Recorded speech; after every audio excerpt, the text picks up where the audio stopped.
Hey guys, welcome to the Daily Word Bible Study, a plain and simple book by book, chapter by chapter, and verse by verse study through the entire Bible.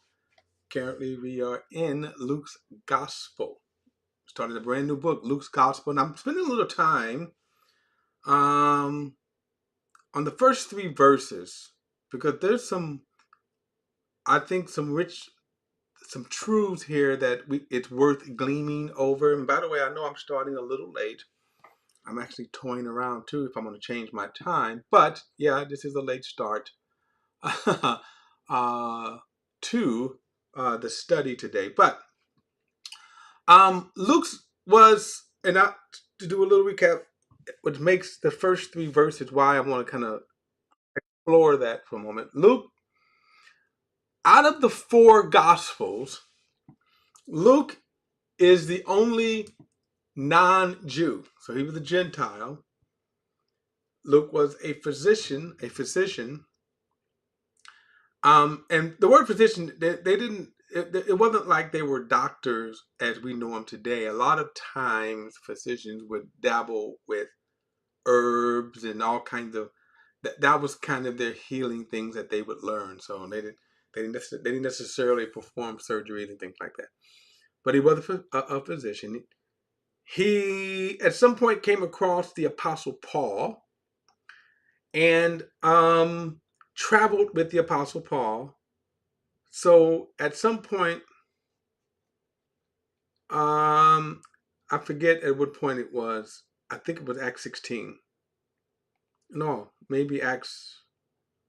I forget at what point in the book of Acts that Paul kind of joins Paul's team and kind of traveled with him. And what that did was that gave him a lot. He came across a lot of exposure, one, to the gospel itself through Paul. Also, because his gospel, that as we will see in a moment, that he investigated the claims of the early church. Christianity during this time was not as popular as it is today. Now, if you say Christianity, everybody pretty much know Christianity. They kind of know of it. But it wasn't. It was you can say a new religion. It was growing. You can even say it was taking the Roman world by storm. And so people didn't really know what it was. So and so like in Luke's case, he like, let me investigate these claims of Christianity. And then he writes this letter, and he actually wrote Luke, the Gospel of Luke, and Acts, which was his travels and his experiences with the Apostle Paul, and then even becoming acquainted with a lot of the believers at Jerusalem. And human nature is human nature. Just like today, people had hero worship. So, for example, a lot of people would say, oh man, there's Peter and there's John. They actually walked with Jesus. And they were legends. They grew to be legends. Now, they didn't entertain it, but actually people would do that. But also, it gave Luke credibility when he wrote his his gospel, his narrative, because of the things he was privileged to be able to investigate and to see. He talked to the eyewitnesses of the Lord. He compiled stories that he heard, that he gained. You can almost say, as I said, as an investigative reporter, his first-hand accounting of it, gathering the knowledge. So let's bring this up here. And I guess I should click on Luke's Gospel. Here we go. Luke's Gospel. So again, it says, inasmuch as many as taken in hand to set in order a narrative of those things which have been fulfilled among us, just as those who from the beginning were eyewitnesses and ministers of the word, delivered them to us.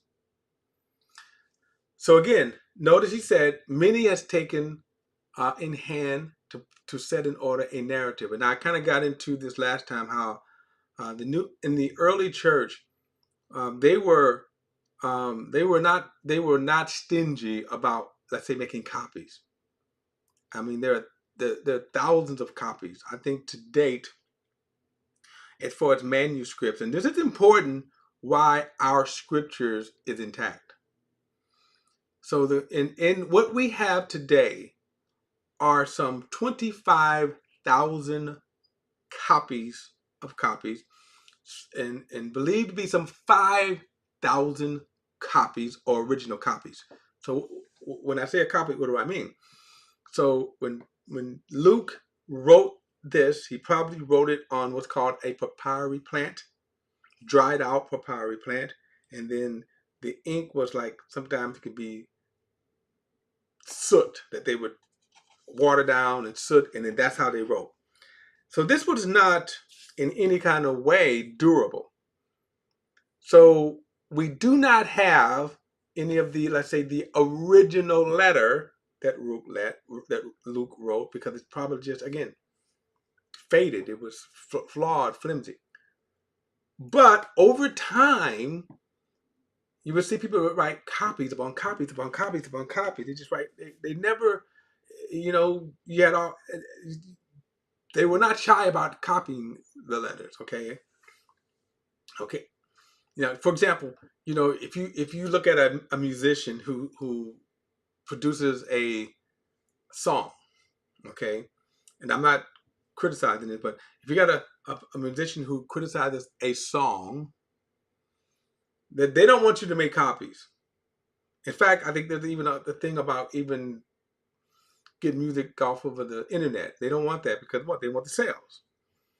Now the same thing with an author. An author writes a book. They don't want you making copies. So copies upon copies. So, but in the Christian world, they made copies upon copies.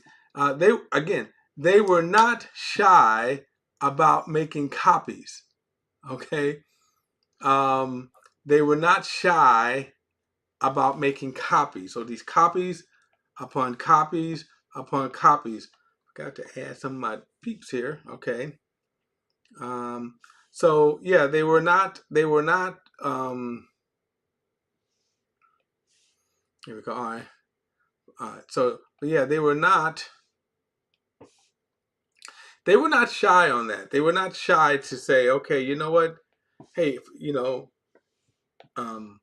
so that's why I said today we have some 25,000 copies of copies, and then we have like some 25,000 copies of copies, right? And then 5,000 original copies. All right. So, but notice he says, inasmuch as many have taken in hand, set in order a narrative of those things which have been fulfilled among us, just as those who were from the beginning were eyewitnesses and ministers of the word. So what is he talking about? He's getting this information. Luke is getting this information from the eyewitnesses. So one eyewitness that he was closely associated with was the Apostle Paul.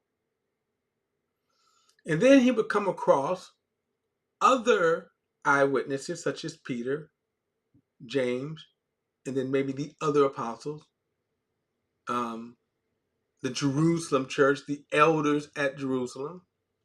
Okay.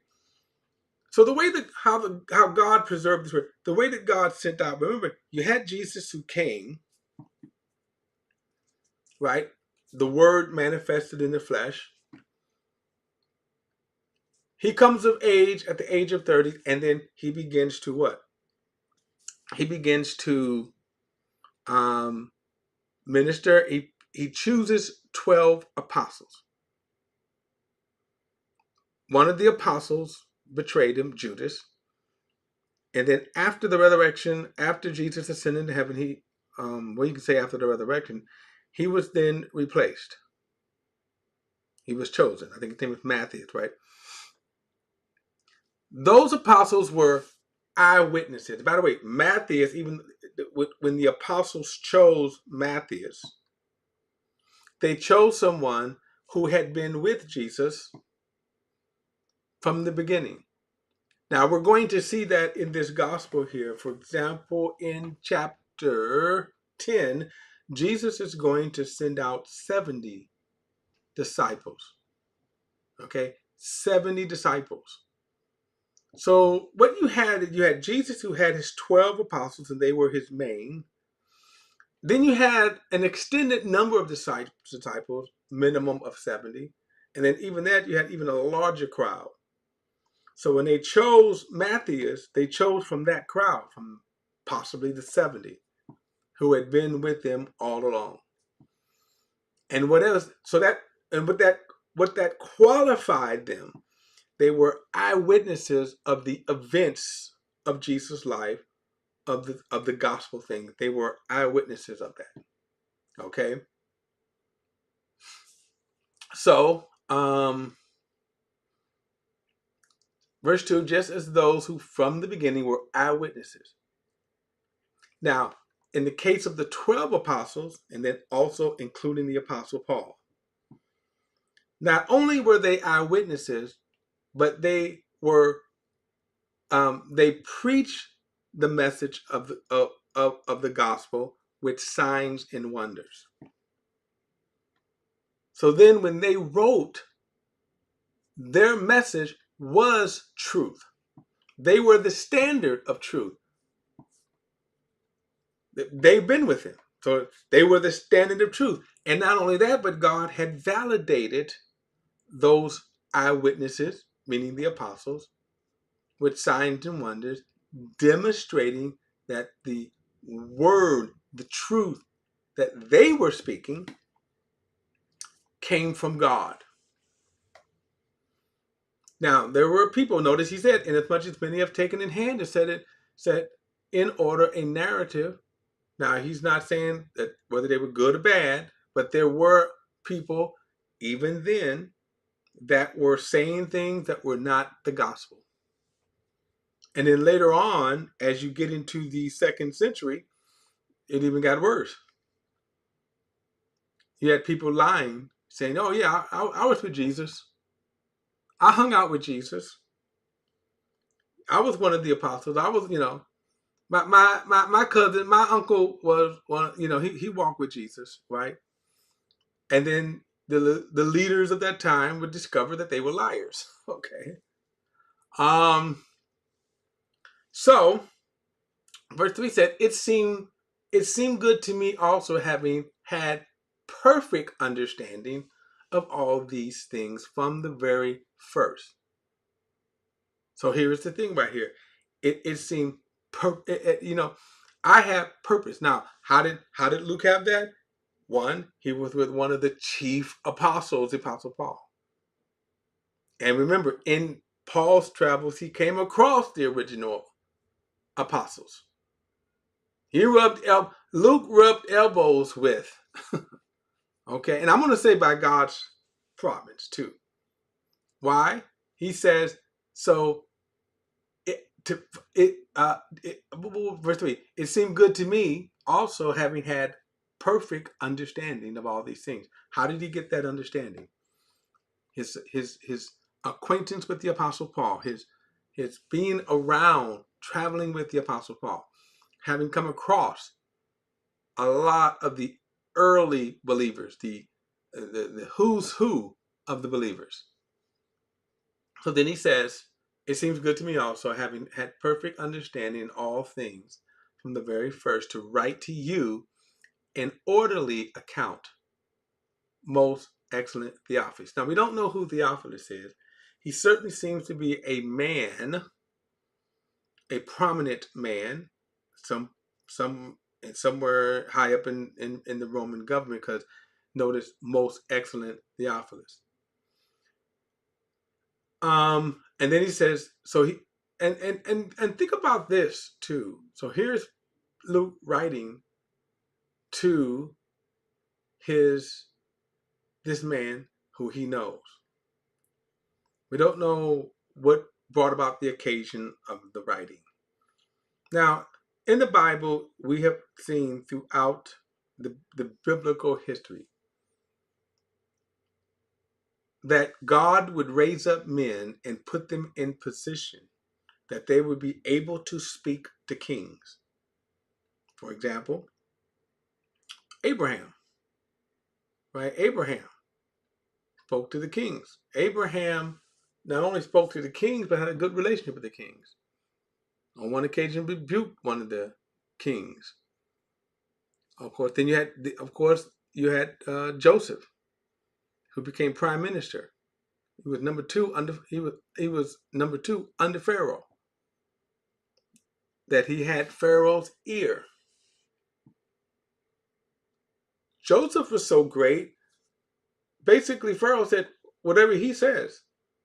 He actually said this: "You're going to live and die at this man's command." So at some point, all those people that did him wrong were probably shaking in their boots. Okay. I'm going to say Moses, although it was kind of more opposing. Okay. But isn't it interesting how Moses was able to walk up into Pharaoh's court? Okay. And so my point is that you see people throughout history. Daniel, of course, had several audiences with Nebuchadnezzar, and I think Nebuchadnezzar's grandson, and then some of the Mede and Persian kingdoms. And they would seek out Daniel's counsel, right? They would seek out Daniel's counsel. Now, you also come into the book of Acts, and you saw the same thing. The last 5 chapters of Acts is you see God's providence, how Paul, through his arrest, was able to speak to high Roman officials. And so here's Luke.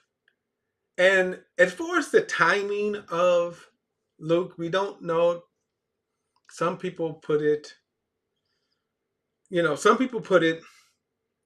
I think around the late 50s, when you say 80, 50s.